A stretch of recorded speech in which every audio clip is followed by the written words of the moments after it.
Masih di Awareness Podcast, upaya menjaga asa dan menumbuhkan kesadaran. Kita masih bareng-bareng sama Lause Francisda Theodora dari House of Knowledge, Lause Siska. Kita masih mau ngomong soal bagaimana parenting buat anak-anak Gen Z di homeschooling. Kalau tadi kita udah ngobrol betapa sibuknya. Banyak lah ya orang tua yang sangat sibuk. Sebenarnya bukan cuma mereka yang sekarang ada di homeschooling yang sibuk-sibuk. Yang di sekolah reguler pun banyak yang sibuk gitu. Berapa besar atensi orang tua ini terhadap anak-anak mereka di sekolah. Misalnya ya, di HOK khususnya suka ada apa istilahnya itu pertemuan orang tua murid begitu. Ada. Datang-datang nggak orang tuanya? Ya itu Pak, kadang-kadang saya suka sedih Pak. Saya berharap dengan adanya pertemuan orang tua bisa datang. Ternyata yang datang banyak perwakilan. Waduh, dulu tuh aku kalau yang begituan malah aku sempet-sempetin tuh. Harus datang. Saya juga begitu, biasanya suruh suami saya yang datang gitu, gitu. minimal kan. Lebih galak kayaknya. Atau gantian kan, atau gantian saya gitu kan, terkan dia gitu. Tapi di sini yang kami lihat ya mungkin pilihan mereka tepat untuk memilih homeschooling ya buat anaknya udah tepat. Kesibukan ini memang mungkin merupakan salah satu kendala buat mereka juga. Sampai mereka tidak tahu, misalnya kita kan dalam 1 tahun kita sudah bikin nih bulan ini kegiatannya ada yang jalan-jalan, ada pertemuan. Itu kita harus japri dulu. Kalau ditanya mereka langsung protes, misalnya, "Langsung kenapa ada begini?" Lah waktu itu ibu kemana? "Oh saya gak datang." "Oh pantesan." Itu terjadi juga. Sama lah dengan sekolah Tapi kan kalau gini, kalau di sekolah reguler ya yang artinya kebetulan aku adanya selalu di sekolah reguler. Jadi kalau orang tua nggak datang, ya guru-guru juga biasanya nggak terlalu peduli lah ya pihak sekolah gitu. Ya udah lewat-lewat begitu aja. Tapi karena di homeschooling dengan jumlah anak yang lebih sedikit tadi dan apalagi ya ada yang berkebutuhan khusus yang spesial-spesial. Tetapi orang tuanya juga sangat sibuk. Apa yang dilakukan oleh pihak sekolah menjembatani kejadian-kejadian kayak begini? Ya kami harus me-WA orang tua, mengulang-ulang terus, informasi kami harus lengkap dan jelas. Udah gak ada pilihan lain? Sudah gak ada pilihan lain lagi. Kadang kita harus telepon. Oke. Karena kalau kita tidak melakukan itu, kita juga gak mau disalahkan ya Pak. Tapi kalau kita sudah melakukan sampai berulang-ulang, mereka juga tidak mengerti, tidak paham, berarti kan bukan salah kita.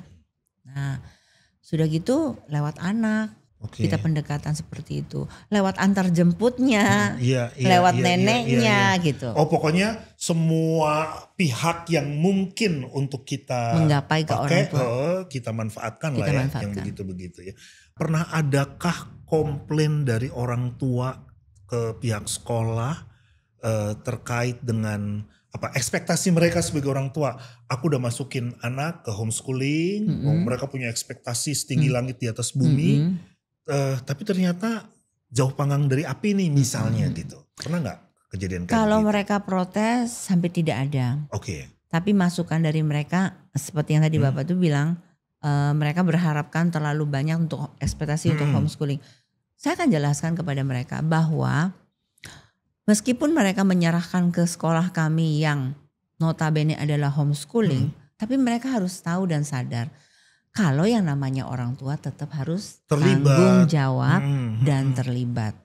Tidak semuanya bisa diserahkan kepada orang tua. Jamnya kita berbeda. Iya. Itu saya akan tegur. Dan tidak segan-segan kok saya mungkin bisa marah juga karena menurut saya itu hal yang mereka harusnya tidak boleh seperti itu. Harusnya mereka evaluasi diri. Kan kalau kita sebelum menegur kita harus evaluasi diri.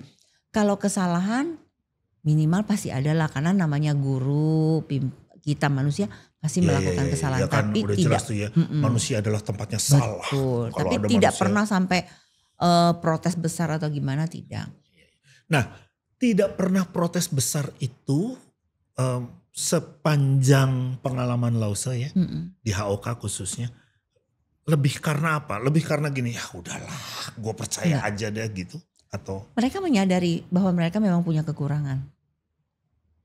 Dan kalau kita jelaskan, mereka paham. Hebatnya di orang tua di homeschooling di tempat kami itu baik-baik Pak. Mereka orang tua yang menurut saya tidak mengevaluasi sekolah aja, tapi mereka juga lebih banyak melakukan evaluasi diri. Ya terbatas dari kekurangan mereka, maksudnya karena sibuknya mereka gitu. Jadi sebetulnya anak-anak ini sudah di tempat yang tepat ya, karena itu tadi. Jadi environmentnya bagus, kenyamanan terjaga, teman-teman juga saling mendukung, terjaga semua. Tinggal sekarang memang lebih pada bagaimana orang tua ya sebetulnya. Menurutku nih ya dari semua percakapan kita tadi itu, aku tetap ngelihat betapapun orang tua itu nggak pernah boleh lepas tangan, lepas tanggung jawab terhadap anak-anaknya gitu. Betul. Sekarang tuh kan agak gampang membaca berita tentang anak-anak Gen Z yang kayaknya gampang banget bunuh diri gitu ya. Nah, jadi ini anak di sekolah di HOK misalnya udah oke, baik-baik, tapi dengan satu dan lain hal orang tua ambil. Lalu satu kali kita dengar nih anak misalnya, aduh amit-amit ya, tapi katakanlah bunuh diri gitu. Peristiwanya tuh sampai semenakutkan itu gitu. Pernah gak kejadian kayak begitu? Gak harus bunuh diri ya, tapi menakutkan. Pernah yang tadi Bapak bilang tuh. Jadi dia udah, tapi dia tidak di sekolah kami lagi ya. Oke, iya. Jadi kasusnya itu benar dia bunuh diri. Aduh. Dan itu sangat saya itu menyesalnya. Aduh, itu ya. Enggak tahu berhari-hari berbulan-bulan. Jadi begitu kejadian dia bunuh diri di Pamulang 2 itu. Aduh. Saya langsung hari itu juga kita guru-guru semua datang. Jadi itu yang saya sesalkan. Yang saya sesalkan itu kenapa saya tidak nggak bertahan. Tidak gitu. bertahan, tidak melawan maksudnya atau WA dia atau gimana dia gitu loh. Tapi kan kami juga nggak bisa juga karena anak ini sudah terpengaruh sama teman-temannya yang lain gitu. Kalau kayak begitu, anak ini masuk di HOK ketika dia SMA atau sebelum-sebelumnya? Masuknya awal SMA, terus dia keluar pas dia belum selesai SMA. Itu orang tuanya kami sudah panggil, kami sudah lakukan hipnotis juga. Oh. Sudah kami lakukan untuk upaya. Mencari tahu soalnya macam. Begitu ya. Jadi makanya orang tuanya juga tidak menyalahkan kami, cuma minta maaf karena dia tidak bertanggung jawab sepenuhnya. Makanya saya dari peristiwa itu saya mengambil bahwa kami guru-guru homeschooling atau saya khususnya di sekolah kami, saya selalu berpesan kepada guru. Perhatikan kenapa kalau anak itu tidak nyaman, kalau anak ada masalah, kalian tugasnya adalah sebagai konselor untuk melakukan pendekatan. Makanya di kami itu banyak guru-guru yang muda, jadi bisa masuk ke anak muda ini juga. Muda nih milenial gitu atau? Iya, antara 25, 23 kan masih milenial, 30. 25 gitu. Sih masih udah Gen Z kali? Baru lulus S1. Iya, baru lulus ya. Itu masih masuk milenial kan Pak? Oh itu supaya pendekatannya komunikasinya lebih enak gitu ya. Iya baik. Karena kan mereka perlu tempat untuk menyampaikan itu tadi isi ya, hatinya. Curhat gitu. Kalau ada siswa yang istilahnya curhat sama gurunya gitu, ada semacam kesepahaman nggak bahwa ya udah lu ngomongnya cuma nama gue dan nggak akan kemana-mana begitu. Ada. Selalu saya bilang seperti itu. Tapi saya selalu kalau kadang saya nggak sempat, berarti dia harus pilih gurunya yang lain. Tapi sudah kita pilih guru ini yang bisa kamu ajak ngomong. Jadi kita sudah memberikan wewenang untuk siapa dia menceritakan. Apakah mereka yang masuk menjadi tenaga didik, tenaga ajar juga menjalankan assessment? Oh iya pasti. Guru-gurunya di assess dulu ya. Pernah ada yang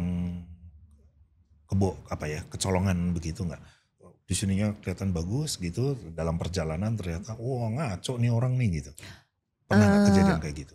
Kalau yang ngaco sih enggak ya Pak, tapi kami lebih lihat loyalitasnya gimana, tanggung jawabnya gimana. Kalau dia bagus ya tetap kita lanjut. Gitu. Kan bukan rahasia juga nih Lause ya, di dunia pendidikan itu kan juga ada tuh guru-guru yang cabul nih gitu ya, harassing ke siswa gitu. Puji Tuhan. Dan enggak. Jangan sampai terjadi. Ada karena menurutku tadi ya, kalau aku masukin anak ke homeschooling, itu aku ngelihatnya bukan sekadar karena aku sebagai orang tua sibuk, tetapi karena aku memang betul-betul menempatkan ekspektasiku tadi tuh setinggi-tingginya gitu. Tapi bukan karena sibuk juga, ditambah lagi karena orang tua itu sadar bahwa anaknya tuh memang cocok di homeschooling. Adakah siswa di homeschooling di tempat Lause khususnya yang gini, orang tuanya nggak punya kemampuan ekonomi yang cukup? Kami tuh kita punya 3 tempat. Jadi satu lagi yang di Cimanggis itu memang kita bantu untuk orang-orang yang memang nggak mampu. Di Cimanggis, di Ciputat. Oke. Itu memang, dan itu tidak bisa full setiap hari. Nah terus kami juga ada beberapa yang membantu mereka. Oke. Oh, ada donaturnya. Ada donaturnya yang memang kami yang cari sekolah. Oke. Karena jujur dengan guru yang sekitar 48, muridnya nggak nyampe 300, itu sesuatu hal yang luar biasa banget. Karena kan satu kelas ada 2, ada 3 gitu loh. Itu kalau pepatahnya bilang besar pasak dari tiang. Betul. Itu yang kita bilang, ya ampun Tuhan. Makanya kadang-kadang tuh kami jalankan aja gitu loh. Karena kalau memberikan kebaikan tuh berkat Tuhan pasti ada aja. Iya. Atau dibalik kali. Dibalik tuh ngelihatnya gini, karena kita sudah di dalam berkat, makanya kita melakukan kebaikan begitu ya. Jadi kerennya gitu ya Pak ya, betul. Oh itu keren ya? Itu keren. Itu keren Pak, beneran. Keren, gitu. Jadi oke. Nah kenapa aku tadi tanya itu? Kan ini lagi rame nih urusan ya kuliah sih ya, UKT. UKT-nya kan sekolah, aduh gila, biaya sekolah kayaknya mahal amat. Jadi orang mikirnya gini, cuma orang yang punya duit yang bisa sekolah. Kalau lu miskin, maaf ya, minggir jangan sekolah gitu. Nah, tapi ternyata masih ada kesempatan. Kalau saya sih nggak terlalu setuju begitu ya. Karena saya masih menemukan orang tua sekarang itu lebih banyak pakai gayanya. Artinya mereka nggak bisa bayar SPP, tapi untuk hidup yang hora-hora bisa. Itu bukan sekali 2 kali, banyak sekali. Alasannya mereka inilah dan itulah. Sorry, jadi kalau misalnya ada orang tua yang memang tidak mampu, itu dulu ya? Kita bantu, tetap mereka membayar. Tapi maksudnya dilakukan verifikasi dulu nih, betulan kalau nggak mampu gitu ya. Kalau ternyata cuma bilang nggak mampu, padahal bisa fancy gitu, nggak dibantu? Nggak kita bantu. Tapi banyak di tempat kami yang hanya sederhana ya Pak, mereka notabene mereka tidak kuliah di kantoran, mereka juga gajinya nggak punya gaji, mereka kerja hanya kuli bangunan. Tapi mereka masuk di homeschooling. Saya sampai bertanya, kenapa ibu masuk begini? Karena kami tahu anak saya itu nggak cocok di sekolah negeri. Padahal kan di negeri gratis ya. Kenapa nggak masuk di negeri? Karena kami tahu Bu, di tempat ibu kami tahu bagaimana aturannya, pembelajaran karakternya, kami tahu sekali. Dan yang saya kagum, mereka bayar lebih tepat dibandingkan orang yang masuk dengan SPP bunyinya punya uang. Oke. Itu gimana ya coba? Bingung kan? Jadi kalau sebetulnya bicara soal apa? Integritas ya. Integritas sama tanggung jawab orang tua. Sama lah kalau kita nggak punya uang, kita usaha dong ya untuk anak kita sekolah. Tapi anak orang tua sekarang ya udahlah gitu aja. Mereka nggak ada gegetnya. Jadi sekolah reguler apapun tetap dibutuhkan karena memang jumlah yang mau sekolah tetap banyak. Gitu ya. Pada saat yang sama ada homeschooling sebagai alternatif yang ternyata juga sama-sama dibutuhkan. Betul. Dan kita udah bahas hal yang berkali-kali Lause garis bawahi adalah bagaimana sekolah menjadi tempat yang menyediakan atau menjadi satu wahana di mana anak-anak yang mau sekolah itu merasa kebutuhannya terpenuhi. Ada nggak catatan Lause khususnya untuk sekolah reguler? Ada sih, kami sudah kerjasama ada beberapa sekolahan. Mereka menyadari bahwa anaknya ini di tempatnya dia tidak bisa masuk di tempatnya dia. Susah.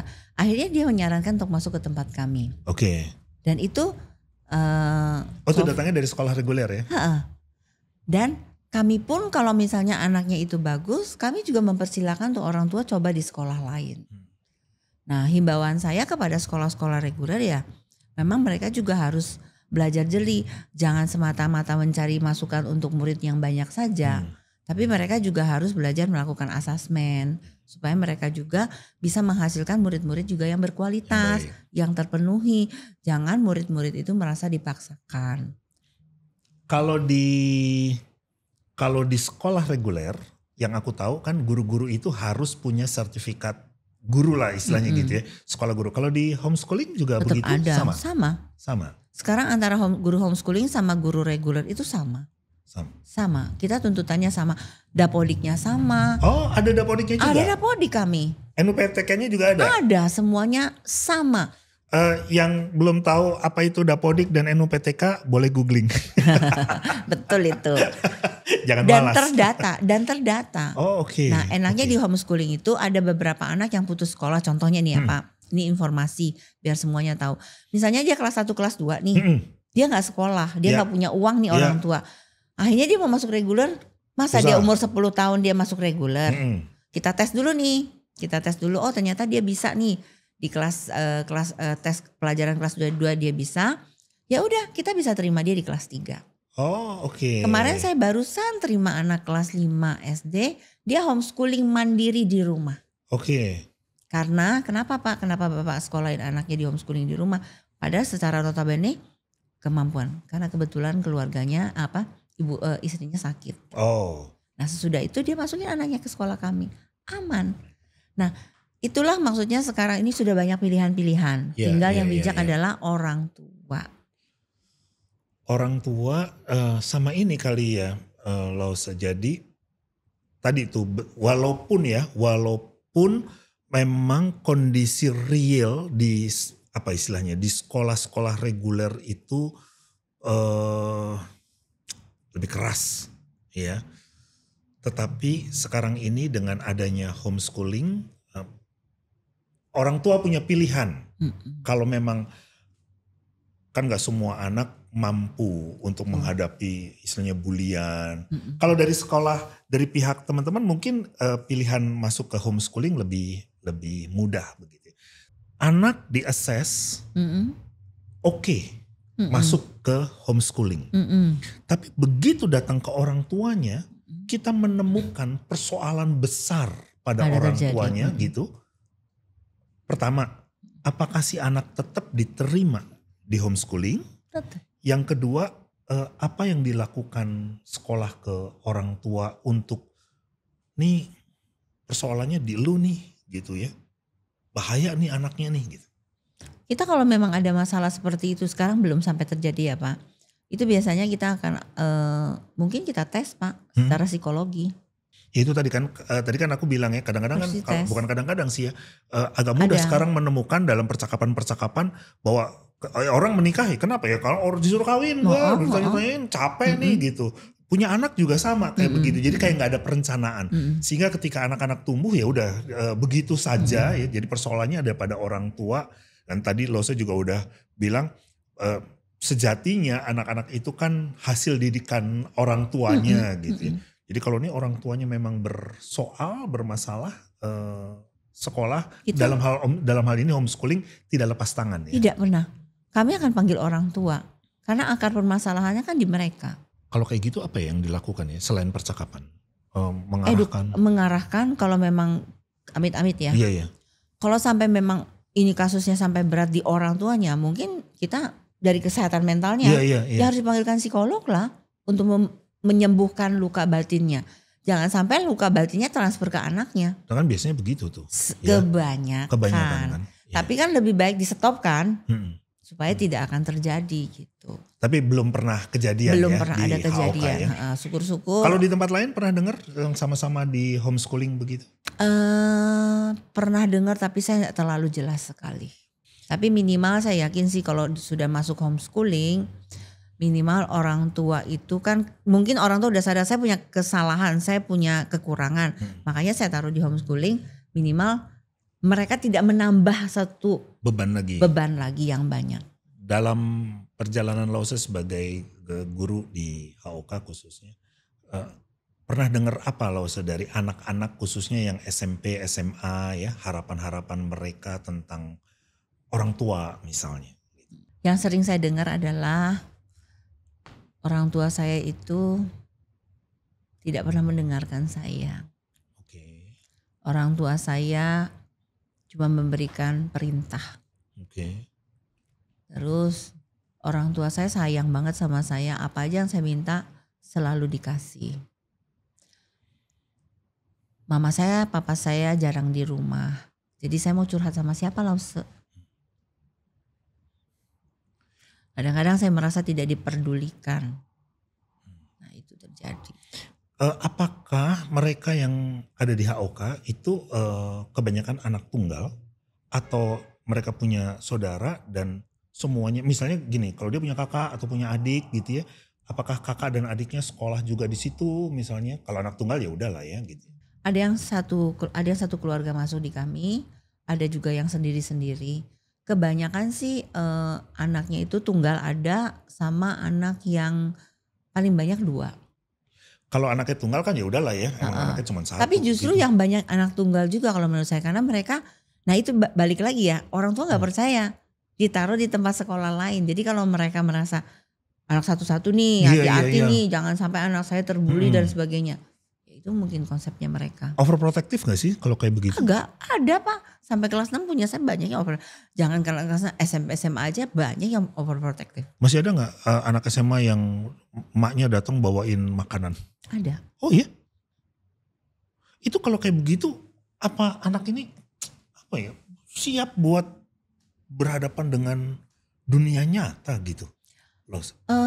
Sebetulnya kalau saya ngambil 2 sisi aja. Kalau menurut saya ada bagusnya.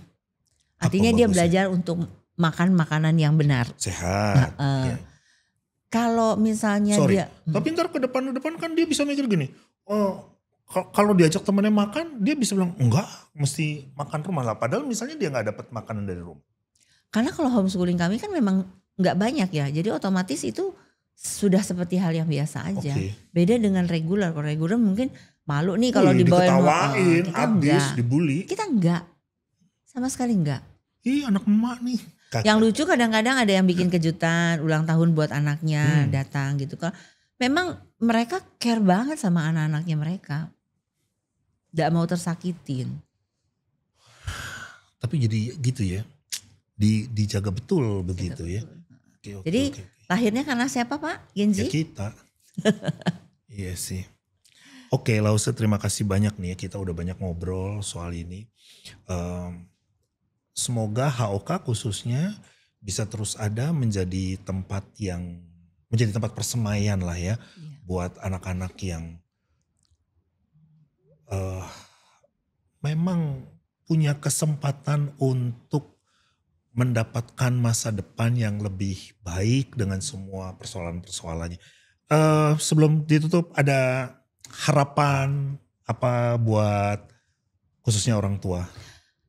Pasti Pak. Dimanapun. Saya berharap banget kalau ada orang tua yang mendengar bahwa semua hal yang terbaik menurut mereka itu belum tentu menjadi suatu hal yang baik buat anak-anak. Generasi ini lahir bukan karena datang dengan sendirinya ujuk-ujuk, tapi itu juga terpola karena pola asuh orang tua. Jadi marilah orang tua semuanya yang ada di dunia ini atau dimanapun aja berada, lebih banyak jeli, lebih banyak perhatian, lebih banyak care ke anak-anaknya. Jangan hanya memikirkan cari uang adalah nomor 1. Benar, cari uang memang penting. Tetapi yang harus orang tua sadarkan adalah bahwa belum tentu orang punya uang banyak anaknya akan bahagia. Oke. Ya kan? Banyak kok anak-anak yang orang tuanya sederhana tapi dia bisa bahagia. Jadi bukan karena mata pencarian atau uang itu bisa menggantikan. Apalagi waktu itu tidak bisa dibalikan lagi. Betul. Mulai sekarang orang tua harus sadar. Lebih aware ya. Rubah semua hal yang tidak baik untuk menjadikan anak-anak generasi Z ini jadi berkurang. Ya kan? Jadi lebih baik seperti zaman-zaman kita dulu. Kita dulu mandiri ya Pak. Betul. Nah itu kan harapan untuk orang tua ya, untuk anak-anak gensinya sendiri. Untuk anak-anak semua yang ada di seluruh dunia, jadilah anak-anak yang baik, yang takut akan Tuhan, yang cinta damai, yang perhatian kepada teman-temannya. Berikanlah masa depanmu itu, waktu-waktumu dengan sebaik mungkin. Jangan disia-siakan hanya karena HP. Ya, tapi ingat, kalau kebanyakan main HP bukan sesuatu yang penting juga. Kalau itu menghasilkan beda. Boleh. Tapi kalau hanya membuangkan waktu bermalas-malasan, sampai kapanpun kalian tidak akan menjadi anak yang sukses pada masa depannya. Terima kasih. Emang guru betulan ya, nasihatnya mantap banget nih udah. Lausa terima kasih banyak buat semua insight ya. Dan sekali lagi semoga HOK tetap sukses, Lausa juga sehat-sehat selalu, sukses terus. Gimana, udah dengerin gak tadi itu? Yes. Penjelasan Lause Siska ya, mantap banget tuh. Sosok keibuannya tuh sangat kuat ya? Kuat. Jadi kebayang ya, kalau dibilang bahwa homeschooling itu adalah the second home for children gitu, kayaknya memang ketemu nih sosok orang tua ya. Tapi ngobrol-ngobrol, menurutmu atau kamu menemukan apa ya? Insight baru nggak soal homeschooling? Kan kalau tadi di awal aku tanya-tanya sama kamu kan kayaknya nggak punya gambaran gitu ya. Kalau ini setelah dengerin penjelasan dari Lause Siska, dapat gambaran soal apa itu homeschooling? Ya, banget dapat insight yang ternyata homeschooling itu memang dibuat untuk teman-teman, untuk anak-anak yang memang membutuhkan. Sistem pengajaran yang lebih private, yang lebih dia jadinya bisa benar-benar dilihat progresnya seperti apa, dan disesuaikan juga dengan kebutuhan dia. Kalau deg-degan. Jangan dong. Kalau ada time travel, kamu boleh kembali ke masa lalu, kamu punya pengetahuan tentang homeschooling, lalu kamu boleh memilih, kamu pilih sekolah dengan model homeschooling atau tetap yang reguler? Kalau boleh milih. Aku sih pilih homeschooling loh. Kalau aku iya. Kayaknya. Kenapa? Yang utama ya, kalau dari penjelasan Lause tadi itu, aku ngerasanya lebih ego banget nih gitu ya. Lebih santai lah, lebih santai. Environmentnya lebih dapet gitu. Aku, jawaban aku adalah gini. Aku akan, kalau aku boleh balik ke masa itu, ke masa aku sekolah. Aku akan tetap menjalani apa yang sudah pernah aku jalani. Tapi mungkin aku akan mencari kayak mengeksplor beberapa courses tertentu yang lebih private. Yang secara private maksudnya. Apa misalnya? Atau kenapa kamu perlu mencari course-course tertentu? Karena ketika di sekolah reguler, tentu kan okupansi muridnya banyak ya, Banyak banget. Jadi ketika kamu dulu kelas berapa ya? 30, 40? Kayaknya SD 30-an, SMP 20-an. Oh enak, 20. SMA juga 20-an. Oh enak, 20-an. Aku gak pernah tuh sekelas 20. Pokoknya minimal 30. Oke. Waduh. Aku kayaknya paling banyak SD sih. SD kayaknya ada yang sampai 4. Sampai guru tuh, siapa yang namanya? Iya, apalagi duduknya paling belakang. Pojok belakang. Itu tempat yang paling, surga kata saya. Gitu ya? Aku di depan lagi. Oh iya? Gak bisa tidur? Gak seru banget ya? Iyalah. Iya, aku kayak kalau gak aku ngantuk. Jadi aku harus di depan. Jadi kamu jadi kamu tetap memilih model seperti itu ya? Iya, aku tetap memilih. Gak tahu, mungkin karena pertanyaan juga kalau bisa time travel, aku tuh tidak mau mengubah apapun yang sudah aku jalanin. Sudah pernah jalanin. Iya, tapi kalau boleh ada kesempatan, itu mungkin mau mengeksplor beberapa hal yang kayak kalau aku belajar bahasa misalkan, atau aku belajar ada ekstrakurikuler tertentu yang lain yang memang aku spesifik pengen eksplor untuk mengasah skill aku lebih prefer private. Untuk yang begitu. Iya. Anyway, dari yang kamu bilang tadi, kamu menjadi anak yang betul-betul mensyukuri apa yang sudah kamu lampaui di masa lalu, dan sehingga kalaupun ada kesempatan mengulang, kamu tidak perlu mengubah apa-apa. Padahal tadi kan kita mendengar ya penjelasan dari Lause, ada anak-anak, kalau boleh dibilang mayoritasnya mereka yang masuk di homeschooling itu kan mereka yang orang tuanya sibuk terutama, lalu di sekolah reguler mereka juga mengalami lah kendala-kendala tadi gitu ya. Apa harapanmu buat teman-temanmu di Gen Z ya yang masih sekolah ya? Gen Z sekarang masih ada yang sekolah ya? Masih dong, masih ya? Kan masih ada yang kuliah ya. Oke.